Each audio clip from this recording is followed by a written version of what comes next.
Hi, welcome to Measures of Progress. I'm Kira, I'm Emily. And I'm Glenda. and today we're going to be talking about Canon.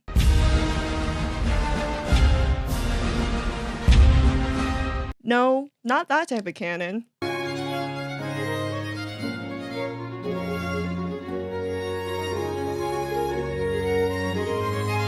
Not that type of canon either.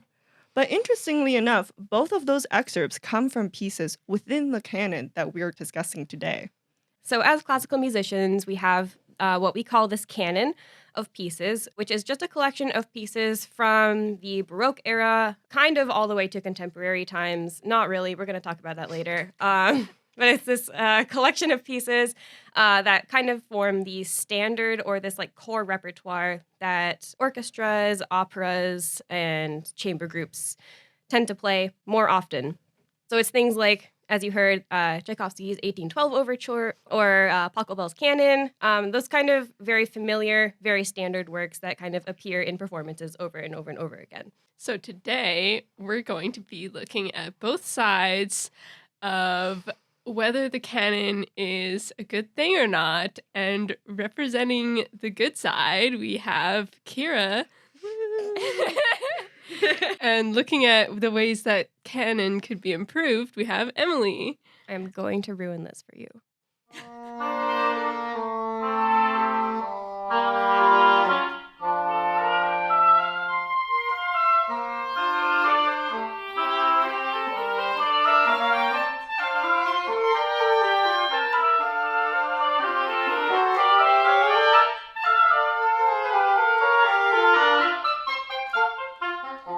Emily, do you want to start since you're the prosecution in this trial? Sure.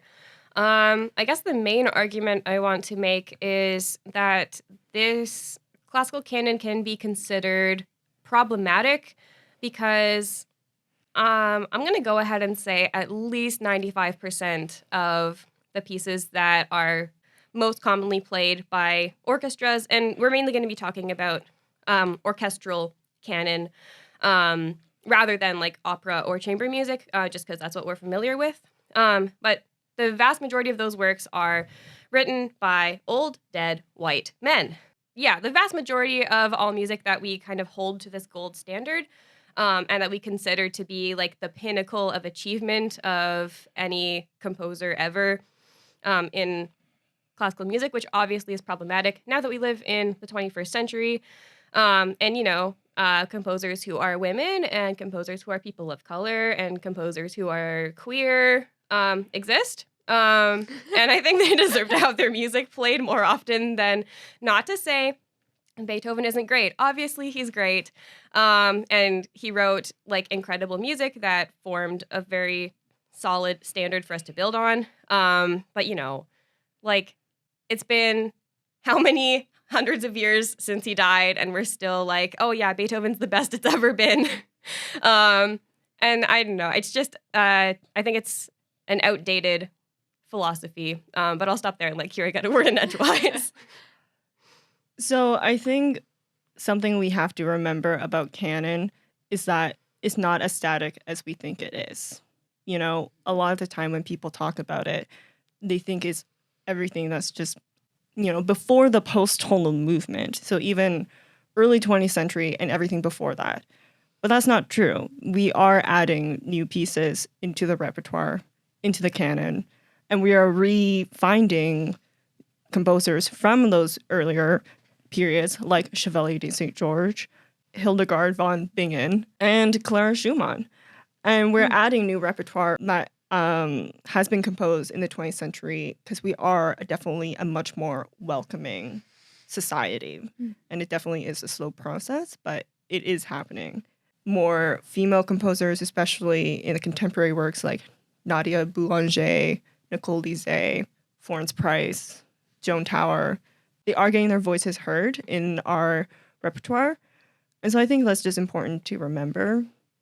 The other thing that I would argue is that this doesn't necessarily excuse the behavior of our predecessors who, let's be honest, really did focus on the white man. And definitely when canon was beginning, the white man had the most power, the most education to do these things and to, make the canon and have the authority to preside over it, let's say. But let's just remember that music isn't the exception, that in every aspect of our lives back then, that was the power dynamic. So while it's not good, and I definitely, as an Asian female, I will say that is not good. But music is not exceptional in that role. And we are talking about canon and not putting history on trial. That's true. Yeah, you make good points. Nice.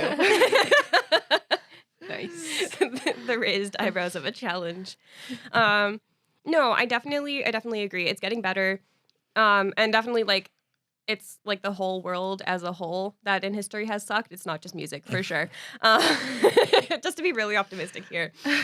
I think a big problem as performers that we're facing with the prevalence of this canon that's mainly 17th century to like mid 20th century max is that's all that we have on audition lists for orchestras. So when you're trying to get an orchestra job, you're given this list of excerpts from this orchestral canon that you're supposed to learn and play for a jury.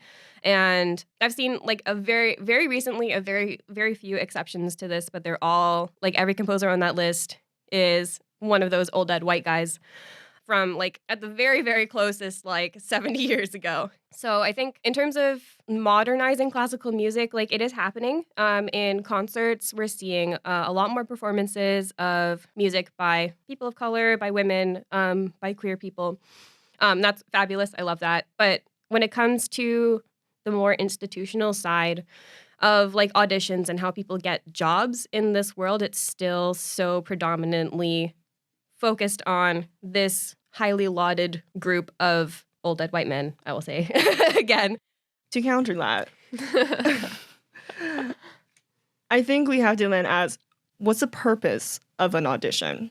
And it's for the panel to know that you can play the repertoire at a certain level, but also so they can hear your playing and think, yes, that person can do the job. That person, I feel comfortable that this person could be a good colleague, could be able to fill this role in all of its many factors. And they don't have that much time to do it. They cannot put every single piece of repertoire on a list. That would be ridiculous. That'd be very upsetting. Yeah.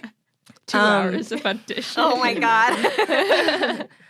So they do have to find a limited list. And are you going to choose pieces that maybe the orchestra doesn't play that much? Or are you going to choose pieces like Beethoven that they do play a lot? That shows maybe to them, allows them to hear a lot more different elements of someone's playing than just one thing. Because if we think of a lot of contemporary pieces, particularly that in the post-tonal genre, a lot of what they're hearing is more just, can this person have technique? Can this person do extended techniques? But, that's not the only focus of music, of playing music. So while it is great to see more lists with a variety of composers and pieces, it's important to remember like this is just one aspect of getting a job. And like with any job, it has to be limited. What's the most efficient way of us to hear how this person can play?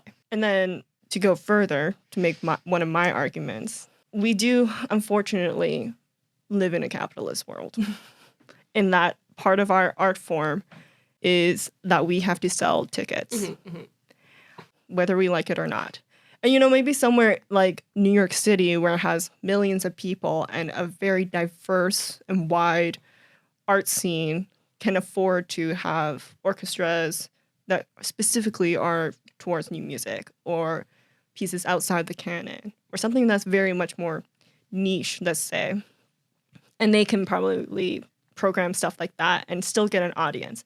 If you're auditioning for a smaller town orchestra where the population is very predominantly of the older generation, let's say, that really only know and maybe enjoy the canon, which, let's be real, the pieces in the canon, most of them, if not all, they're tried and true. You Yeah, know, absolutely. orchestras know if they program it, they will sell tickets. And definitely for those smaller orchestras, that's more of a necessity than something that, oh yeah, it'd be lovely to like sell out the, you know, Carnegie Hall or whatever. But like, you know, for something small, it's like we have to sell a certain amount of tickets, otherwise we won't be able to even have an orchestra at all. And so for those, I almost understand going back to the audition list choices more, because that is really what they're playing, because it's kind of what they have to play almost. No, that's definitely a super good point, especially in terms of smaller orchestras. Like orchestras like the National Art Center Orchestra, like they do a lot more music that's more contemporary and more like quote unquote out there because they have the money and they can do it without like risking their stability and their livelihood. So that's great. I think my counter to that would be if we continue in this way, like catering. Not to say we shouldn't cater to audiences, because obviously that's what music is about. Like, it's about the audience. We make things for people to listen to. But, like, if we're always catering, being like, oh, yeah, so the people who have money, who are in, like, the older generation, they tend to be, are the people who like this type of music, you know, eventually they're not going to be around anymore. I'm just going to be frank about that. And then what do we do? Like, when we're stuck, we don't have money, we have outdated repertoire, and now there's nobody coming to any of our shows, because now the younger people who aren't as familiar and maybe don't as much enjoy those classics of classical music, like they're not going to come to these concerts if they see, oh, it's Beethoven again, oh, it's Brahms. I know he was a guy that lived a long time ago and wrote very serious music. I don't really want to go see that. That's not me talking. That's me just Right. trying to be an indicator of the general population. Because I think everybody should love Brahms. I love Brahms. Brahms is great. Brahms is great. Brahms is great. You know, it's definitely a risk to start making changes like that might, you know, reduce ticket sales for a while, or maybe like would go off the rails of what treasurers and like finance people of the orchestra have said this is like what we have to do to sell tickets. Like, definitely risking that is definitely dangerous, but I think like in order for our entire art form to kind of progress and like keep going, I think we have to do that, because it's getting like more and more obsolete. I often feel like we're kind of just like grasping at these like just grasping at these straws that are like gradually being pulled away from us. Like, audiences are getting smaller, there are fewer orchestras, there's not as many jobs. And I know, sorry, I've been talking for a while, I'll give it to you in a second. Continue, please. Well, I know, I'm just thinking about one of the concerts we did at Uottawa last year. We played this really cool piece called Three Musings for Orchestra by Royden Say. Yeah, it was a while ago. Yeah. September was a long time ago, guys. It really was. But I only remember it because my roommate came to that concert. And she's like a law student, doesn't really know much about classical music, but like she said that was her favorite piece on the program. And like that was the contemporary piece. And I don't remember what else we played. Maybe it was like Mozart or something. We did Schubert unfinished. Schubert. Oh, was that the same concert? Yeah. Oh, okay. Yeah. Okay. Because we did a different contemporary piece for the Scheherazade concert. Right. Yeah. Yeah. So Wait, the other, yeah. I thought, Was it? wait, was it this last year? Because I do not remember this piece Yeah. whatsoever. Well, I think Emily and I were playing on it. Yeah. Yeah. I think so. Wait. No, I don't can't know. remember. I don't know. I remember going to see the concert, but I just... No, I- wait. Was Royden? No, that was last year. Yeah, it was like first Yeah, year. yeah, Oh, yeah. I thought we were talking like last semester. Oh, Oh. yeah, that was when we played Schubert. I Technically don't know. like- last year, Oh, okay. Either way. God, then that really was a long time ago. Cannot remember. But yeah, I only remember that because I was really surprised that like that was my roommate's favorite piece, and like she doesn't know classical music, so you would think like, oh, the draw is the big piece from the canon that we play. Mhm. At the end, after we introduce this like spicy new contemporary piece at the beginning of the concert, and then if people don't like it, they can like stay to the end, and then there's the good stuff. Okay. But yeah, like that was her favorite piece, and like I've heard similar things from like people who are kind of outside of the classical music sphere. Like they enjoy that contemporary music and they think it's really cool, and like all this experimental stuff. Definitely, like it has a place. So it was definitely the Mozart concert. No. Okay. Yeah. I wasn't sure. Yeah, I think it was that, probably. It was like our April concert, right? Mozart 31 or Yeah. whatever. Yeah. Yeah. Something like that. So yeah, you and I were playing on it. Yeah. I don't know about the Royden piece. Maybe you were there. I can't remember. I just remember watching the concert. I did not remember the names or anything. I remember there was like a piece with oboe, like a nice little solo in there. But I might like be a lot of pieces thinking about something else. that you played No. Or- It was one of you guys. in that I could not see. I was at the very, very last row. Fair enough. That's weird. Okay. Anyways, sorry, Right. diverting. All right. Counterpoint. Well, I think this just goes back to our canon isn't static, right? Like it is ever changing, and we do see changes in that, even in the smaller town orchestras.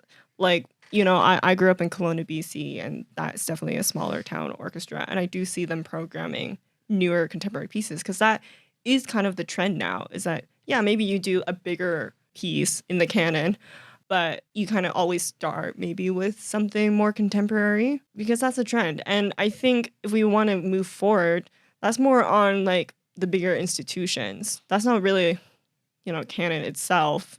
It's like that's on the larger orchestras or schools to kind of take that charge and show like, no, there is like an audience for this, which I think is really great that we live in Ottawa because the NAC is definitely doing that. Yeah. For any of you who live in Ottawa, definitely check out the NAC's website. It's not even just like orchestra. They do a whole bunch of other things like French theater, Indigenous plays. They have a lot of wide variety. So definitely check that out. Very cool stuff. And I think they're really like inspiring other people to do that.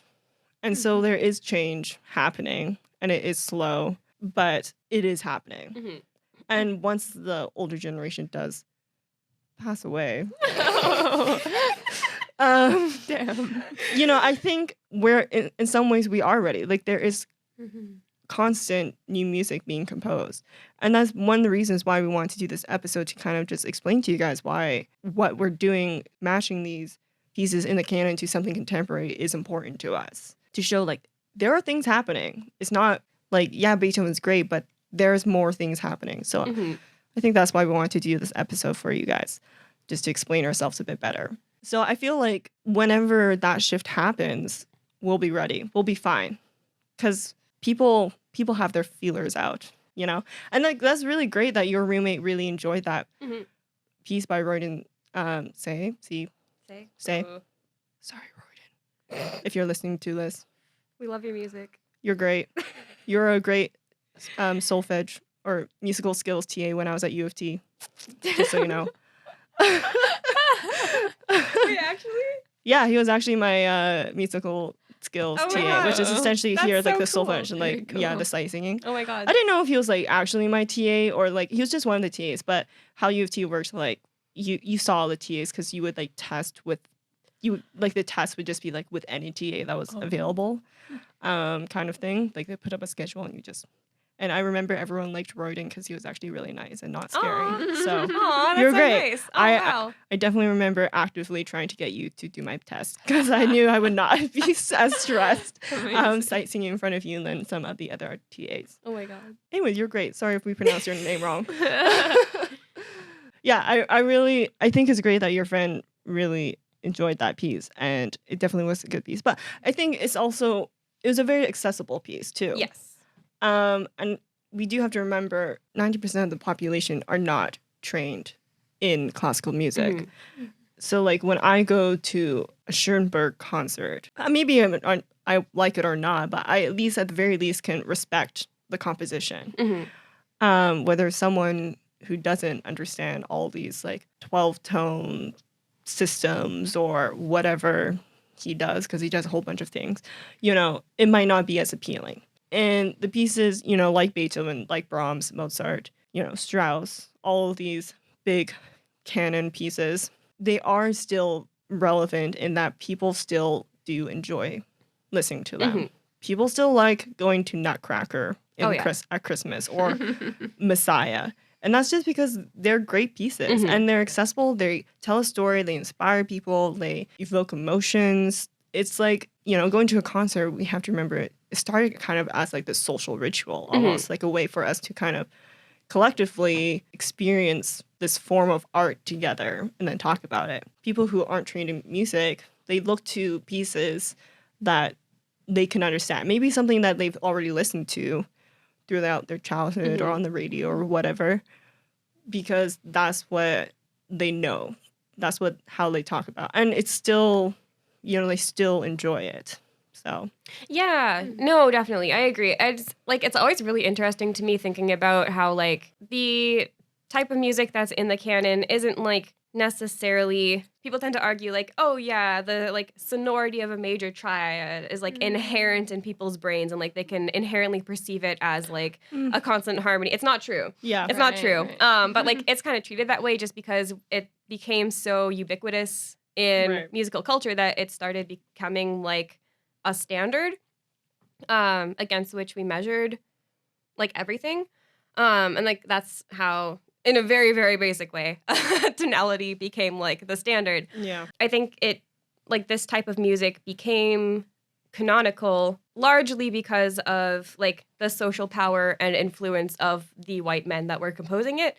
So it was like kind of a social power thing. Not to say, obviously, yeah, they're fabulous pieces. I love listening to them. Like, they obviously have a lot of value and they're like beautiful, life-changing, all of that. Not to discredit any of those composers. I don't know if I'm making like a sensible argument here, but just like thinking like alternative history-wise, if we had managed to like work towards the quality a little bit sooner, I think the type of music that would be in the canon would be different because people with different ideas wouldn't have been like kind of pushed under the rug for like centuries. I think the point I'm trying to make is that like the more like things like Schoenberg and like post-tonal serial music, 12-tone stuff that doesn't necessarily feel like quote unquote natural to us to listen to and maybe isn't as approachable or accessible. Maybe that's just partially due to being like inundated with this tonal standard music for so many generations that that's become the standard, and then anything else is like considered other or strange. Yeah, I don't know if that's like a compelling argument of any sort. Yeah, I just kind of want to speak to like what becomes a standard and like how it becomes a standard and like how that could change. If that makes sense. So your argument is like, how are we going to change the canon? Yeah, like how is it going to, like, is it going to change in the future? Yeah. But I mean, it already has. Kind of. Right, but I mean, okay, by like its very nature. Yeah, but like, okay. So like by its very nature, when we talk about canon, we're talking about pieces that have stood the test of time. Yes, definitely. So like, how can we know like if a piece composed 5 years ago, we can be like, this is great, this might become part of the canon, but we won't really know until we're dead. Well, no. Hopefully before then, by like the fact that it just gets played a lot more. For sure. Yeah. But it's just by its nature, it's going to be slow changing. Yes. It's definitely true. Like, we're not going to see a piece that was composed super recently immediately be, like, on audition lists and, like, be a standard that's performed at every concert by every orchestra. That's super, super true. It's definitely a slow process. But, like, when I think of, like, audition lists and this standard repertoire, like, the majority of it is, like, classical romantic with, like, I feel like 20th century music is still in some ways kind of the exception. Like, I don't know, you don't see like Rite of Spring being performed that often. Like not as often as like, every orchestra's got to get their like their but Rite of Brahms Spring cycle. is like a BBBs. giant orchestra. It is. That's very true. Yeah. Yeah, definitely. That's true. Okay, I'll think of a better example. No, I don't know. I think like the standard it could be like an instrumentation thing, definitely, because there's like a lot of more contemporary quote unquote saying like from the past century music that like does call for like more unusual instrumentation, and especially if you're like a smaller like more regional orchestra, you're not gonna have access to like a bunch of auxiliary percussion or like a huge horn section or whatever. So that's definitely also a factor. That's super true. But still, like when I think of standards, it like the immediate names that come to mind are like Tchaikovsky, Brahms, Schubert, Mozart, and like those are the pieces that you see like the very most often. And then music that's more like quote unquote unusual in comparison to those is still not seen as often. Yeah, even 20th century onwards. Well, okay, so then we get into the discussion of like maybe we have to reimagine our definition of canon. Mm. For example, we're talking about musical canon as if it's just classical music, but there are many types of music, right? Yes. And, what about the rock canon or the pop music canon? So do you think, now we're going into more conversation, do you guys think, should we change the idea of canon to be like, hey, we have canon, like Baroque, classical canon, for example, and then maybe romantic. And then should contemporary music be its own canon? I mean, even the definition of what is classical music, we've sort of been like, okay, now we want to say Western classical music. But even then, it's like, well, we have these different eras. So should canon be divided into more detailed so that we have... Because you can't, like, it's hard to compare, like, early Baroque or, like, Vivaldi to Philip Glass. Like, Yeah, it's a massive it's group. it's a massive time period, and their styles are quite different, So should we have, like, a contemporary music canon, whatever that means, and then, like, the canon that we're kind of have been talking about as being like, hey, that's, like, the original canon, that's kind of, like, our foundation, but now we're trying to widen our horizons and create new canons, post-tonal canon or contemporary music canon, or like the canon of 1970 and onward, or whatever. I don't know. I mean, I think that would be a useful thing for us to like adopt. I don't know. I feel like people don't really do that necessarily, but it could be a useful tool for people to like be able to categorize and like think about things, and maybe it would like help us in like forming the new canon of like today if we were able to think more in like detailed categories like that. Yeah, I mean, like, one of my arguments for canon, if we're just talking about for the process of making a canon, by our nature as humans, we enjoy categorizing. We sure do. We enjoy, we can't help but when we try something new, evaluating it against what we already know. And so I feel like a canon is just going to happen whether we like it or not. Like, I don't really know. I don't really see as a society doing something radically different. Because it's like, what else do we do if not a canon? Yeah. But it's just kind of like, do we do these more defined categories, And then maybe that would be best, because then if I know a friend who like wants to be introduced to classical music, but it's like already like, I don't want to listen to Beethoven. Give me something that has electronics, or give me something that's like very much more experimental. I can be like, well, here it is.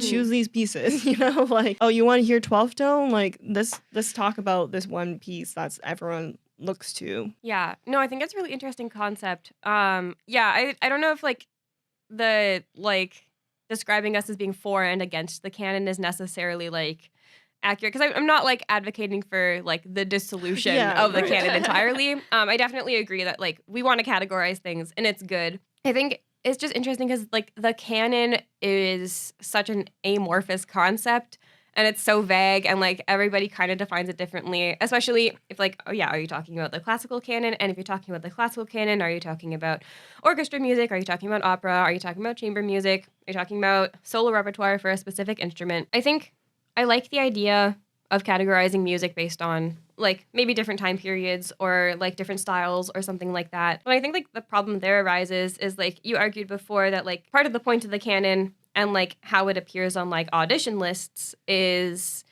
to kind of gauge the like performance ability of people. And then if we have all these different canons, it's like, where do you draw from what's like the standard of playing if you want to like get a job in the performance industry? Like then how do you like redefine that standard? Because like I'm all for redefining the standard. Right. Well, I feel like that would then be orchestra or ensemble specific. Like, if you're auditioning for something like tafel music, of course you're going to be playing on Baroque like period instruments, Baroque, classical, or I know they've delved into romantic, so maybe some romantic things. Wow. But I mean, even just like you see this more in Europe because all the countries are closer together. But like a German orchestra is going to have primarily German composers on it. You know, Mhm. likewise with a French orchestra, you'll Yeah. see a lot more French repertoire. Yeah. So I wonder if that might be how it goes. Like, if I was auditioning for like a contemporary ensemble, Hmm. they're probably going to choose pieces that can show I can do whatever they need it, you know, extended techniques, or that I know how to read a score that doesn't necessarily look Yes. like a standard music score, or like something like the National Arts Center, where they're kind of trying to like walk the line of both of like, yeah, we love these great standards and we're still actively playing them, but we are an orchestra trying to reimagine how orchestra performances are. I haven't really looked at, they haven't had an oboe audition list, but I haven't really looked at like their audition list, but I wouldn't be surprised if things that aren't necessarily standard, Mhm. for lack of a better word, are on it, Mm-hmm. because like they want to know, hey, can this person do something a little different?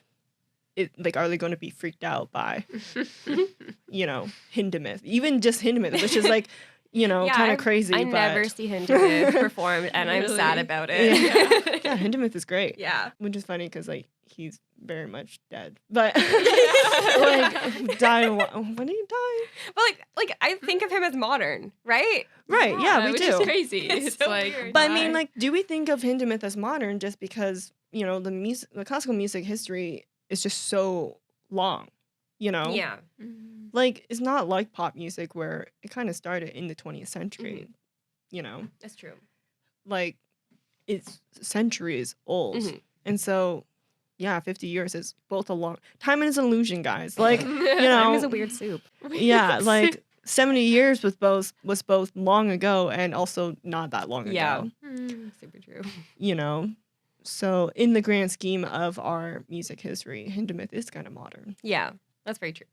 But yeah, I found it interesting your point about like orchestras specializing in a particular genre of music. Like maybe that is kind of one of the ways forward, because we also live in a very globalized society now where you can Mhm. listen to anything that you want at any time. Mhm. So like an orchestra that does it all isn't necessarily as like valuable of a thing anymore, because you can hear, like, it doesn't have to do it all. Like you can specialize Mhm. in a specific genre. And then then you can have definitely different canons and different audition lists that are tailored. I think it's kind of like a North American tendency to like want to do everything, because we're kind of like a quote unquote, like melting pot mosaic of Right. different cultures and everything. Yeah, I mean, I think that's actually a really good point. It's like, because we're also in, you know, what we talk about. We have a teacher, Charles Heyman, who really advocates for Canadian music. Mhm. And so, do we even specify the Canadian music canon? Yeah. You know, it's just, there's so many different ways we can talk about canon, and there's so many different sections and like how we can divide it up. I mean, we even talk about in the oboe canon. Yes. Like, that's already a Mhm. thing, you know? In the oboe canon repertoire, here are the pieces that you should learn, kind Mhm. of thing. I'm sure every instrument has that. So, do we kind of just end up like, canon's just a thing that's gonna happen? Like, where do we end? Like, you know, Mhm. canon is just, it's an illusion as well. Like, Everything's an illusion. everything, Yeah. what Yeah. is real? It's a simulation. Oh my god. No. You know, like, do we at any point draw the line Mhm. and say, no, that can't be a canon? Yeah. Or like, you know, it's just a subcategory of a canon and not an actual canon. Yeah, I think the way I think about it is more so like what is prioritized by an institution, like a school or an orchestra, because you can like go out there and like classify music all you want and like make a blog post about it or something, but like it doesn't mean that's going to change the way that like music schools dictate their repertoire, or like the way that like orchestras Right. program their concerts and stuff. I think it's like if we want to change it, it has to happen at an institutional level, and it is changing. Definitely a slow process, but also you are right. We have had like 400 years of music history, so no change is going to happen quickly. But also, it could happen a little bit faster. Yeah. Yeah. We hope you enjoyed this conversation about canon today. This wasn't supposed to be particularly favoring one side or the other, but we think it's a really important topic to just think about canon, what it means to us. It was actually one of the main reasons we decided to start this podcast, is because we wanted to talk about these type of pieces and also relating them to modern pieces so that we can have a little part in creating some change in our industry. We hope that you'll be checking out some of these pieces as well. Stay tuned for our first episode where we talk about Ravel's Tombeau de Couperin, coming out soon. Find us wherever you get your podcasts. Make sure to follow, leave your comments. Feel free to email us at measuresofprogress@gmail.com if you have any questions or suggestions. We're all new to this, so please, if you have any suggestions, feel free to write us. Or if you want to read any further information on Canon, we'll cite all of our sources that we talked about today in the description. So, okay. Okay, thanks for joining us. Bye. Thanks, everyone.